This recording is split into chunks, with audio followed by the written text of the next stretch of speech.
Kahapon nga po ay wala kaming pasok kaya gumawa na lang po ako ng panibagong reading material, mga pantig po sa Filipino. So ginawa ko lang po ito sa PowerPoint. Ayan, so as usual kumuha lang po ako ng mga clip arts sa Google and then nilagay ko po sa PowerPoint. Naglagay po ako ng mga shapes and then yung mga color po ng aking mga shapes ay ginawa ko lang po ang gradient para mas maganda po.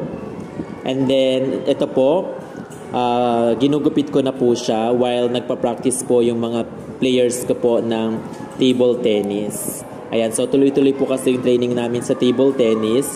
So might as well habang may ginagawa po sila, naggugupit din po ako. And then after ko pong gupitin, ayan, ito na po yung kinalabasan. So ipopost ko po sa aking Facebook page yung JPEG format po nito. At yung soft copy naman ko po ay ilalagay ko sa description box ng mga videos ko po sa aking YouTube. Just check my YouTube channel, Teacher Michael TV. Pasensya na po, medyo maingay kasi po uwian na po ng mga ibang grade levels po ngayon dito po sa aming paaralan.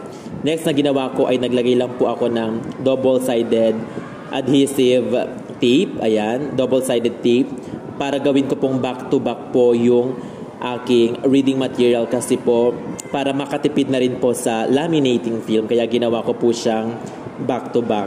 So, itong video na po na ito ay ngayon araw na po na to. Ayan. So, umiram lang po ako ng laminating machine o laminator sa aking kaibigan po mula sa kinder. At buti na lang po at meron pa po akong natirang mga laminating film na binili ko po nung nakaraan sa Pandayan. And then, naglaminate na din po ako ng mga iba't ibang mga reaksyon na gagamitin ko po sa aking classroom observation. Ayan. So, back-to-back po yan. Ulitin ko po para tipid po.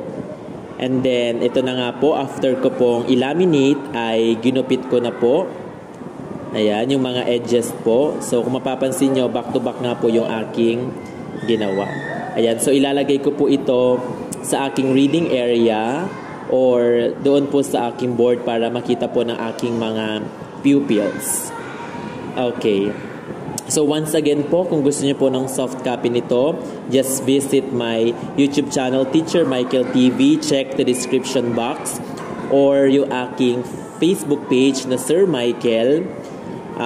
Ipopost ko po doon yung JPEG format. So, kapag nakuha niyo po yung JPEG format, lagay niyo lang po sa PowerPoint or saka sa Word. So, ito na po yung ating finished product. Nilagay ko po muna sa aking board. Ayan, back-to-back po siya. Thank you everyone. Please share this video. Thank you.